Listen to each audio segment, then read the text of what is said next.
of dealing with that is, okay, let's have a quick commission made up of Nigerians,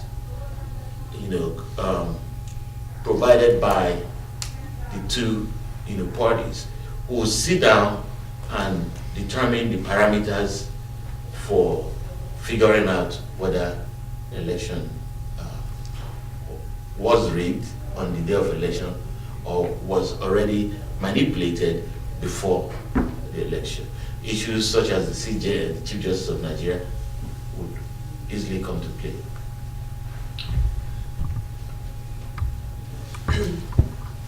My name is Ann Kyo Briggs. I am from Rivers State, the Niger Delta region in Nigeria.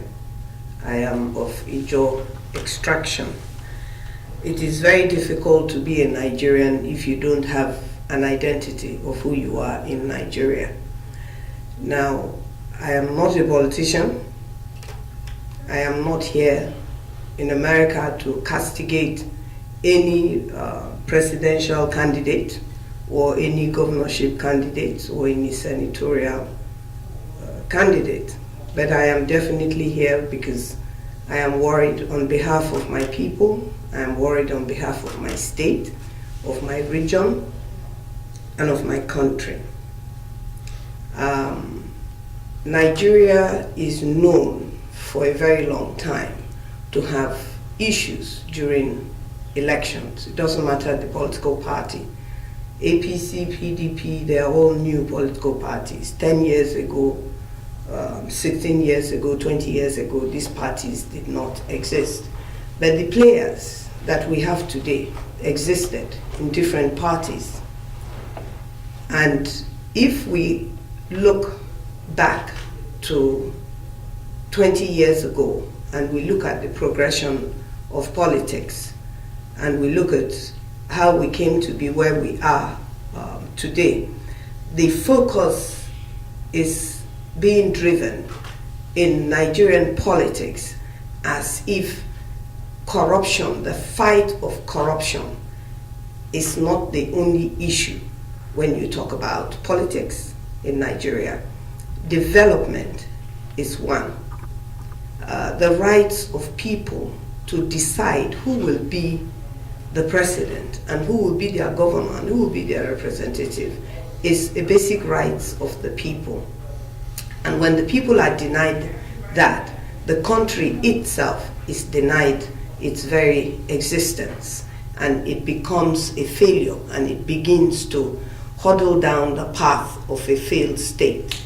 And Nigeria has huddled along those paths for the past 20 years, since 1998.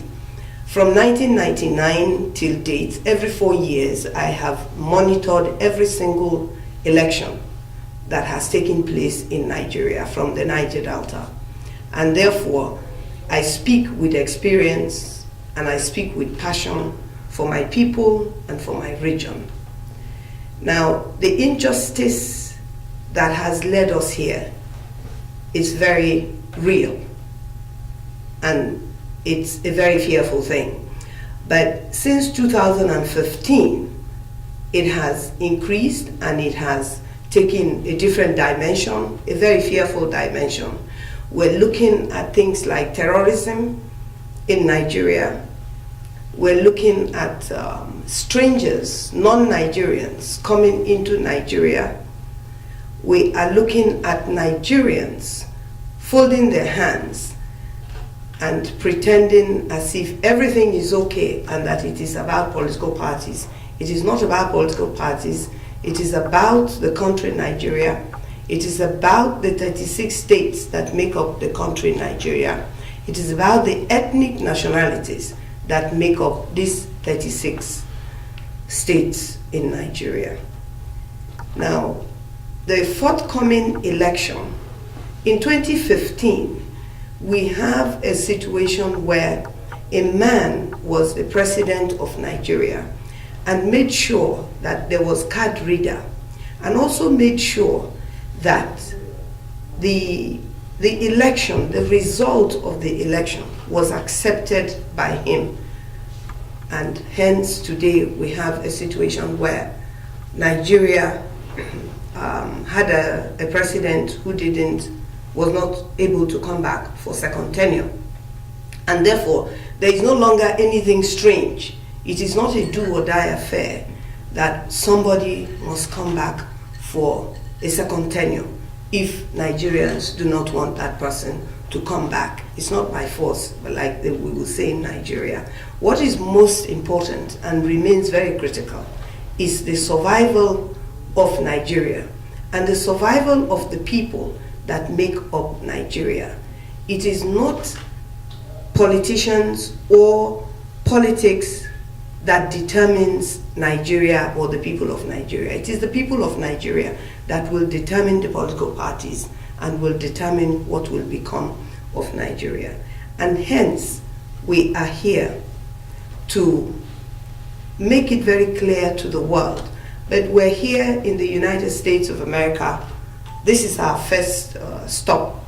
We're going to other places to make it known to the governments of the world that have key interest in Nigeria and in specific places in Nigeria that it is very critical that they get involved. When I say get involved, that they speak truth both to themselves and to the people of Nigeria and to the politicians in Nigeria.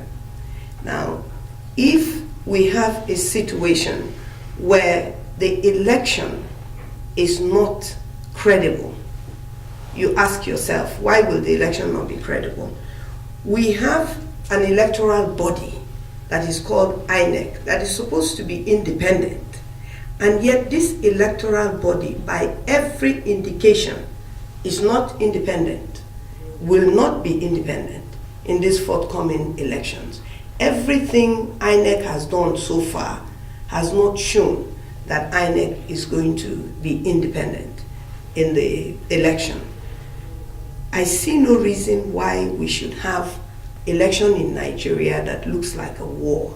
The police is involved, the army is involved, the navy is involved, the air force is involved, the custom is involved, the immigration is involved, the civil defense is involved. And this election is about the right of the people to choose a president and a governor for their states. And yet it's like a war. It shouldn't be like that. And that's why we're saying that all Nigerians want is a free, fair, and credible election. All we want is to be able to wake up on the 16th of February, walk out peacefully from our homes, and go to our polling booths and cast our vote for one presidential candidate or the remaining 70-something candidates, if they have up to those candidates, and then go home and be confident that when the election is counted, when the votes are counted, that truth will prevail and the winner is the person that will emerge. Now, our concerns is that that is not what is going to take place come the 16th of February. And hence, we are making this call. We're not the only people that are supposed to have made this trip. But I suppose it takes commitment, determination, and final decision is personal to be out here and to say this is what the people of Nigeria want. I believe that the government of America, Britain, the EU, all want a peaceful election in Nigeria. And I think that is all we want. We're not asking for anything else. Everything else that is an issue in Nigeria will come after the elections, and we will, by the grace of God, be able to take care of those. But if we don't have free and fair and credible elections, then every other thing is going to fall apart. Nigeria, we're told, is almost 200 million people. If we have a crisis in Nigeria that seems to be looming in Nigeria. This may be the worst election that since Nigeria's independence that Nigeria has had.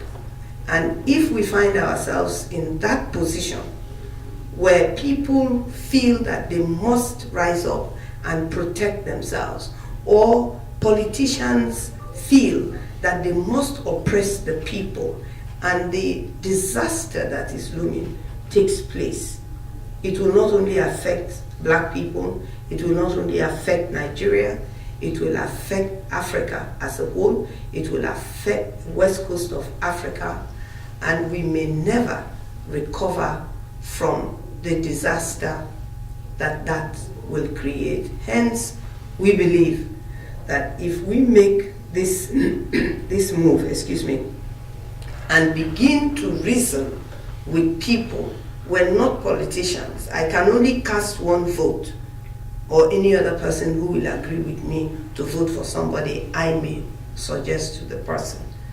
But at the end of the day, if these elections are rigged, it will not be accepted by the people. The people of the Niger Delta region, particularly the place I come from, which is the region that produces the wealth of Nigeria, and the governors of this state, of these states in the Niger Delta, will not sit down and accept a situation where a person is imposed on a state. The people of those states will not accept that. Knowing that this is the scenario, to continue to insist that a political party, to continue to insist that it is possible to win an election where you're not popular, I think is disastrous, is wicked, and it's really a game plan to set Nigeria on the road of a downward spiral from which it will not recover, but using the 2019 election as a takeoff point for other disasters that have been planned and kept on hold and will be unleashed on Nigeria. And Nigerians do not deserve what is being planned against them by people who claim to be serving them. That's why we're here. I would just add, I'm Bruce DeValle again from the law firm of Fine and DeValle. What's being asked for here is not military intervention, it's just diplomatic practice. Simply asking for someone from the Trump administration to go to Nigeria, sit down with President Buhari, and get his pledge to a free, fair, open, and nonviolent election, and sit down with Atiku Abubakar and get his pledge for a free, fair, and nonviolent election. You know, history instructs us, if we pay attention to it, a single time in the history of Nigeria that an election was not contested, that no one died after the election, it was the last time when Buhari won over Goodluck Jonathan. It was also the first time that someone from the State Department had visited the country in anticipation of the election and sat down with both primary candidates and got their pledge of free, fair, open, honest, and nonviolent elections. We're not saying that Nigeria requires some defect. We're saying that to ignore the portents of what's going on is foolish, because it does no good to watch preventable ballot corruption and electoral violence as it happens, just as it does less good to look back at it after it occurs and go,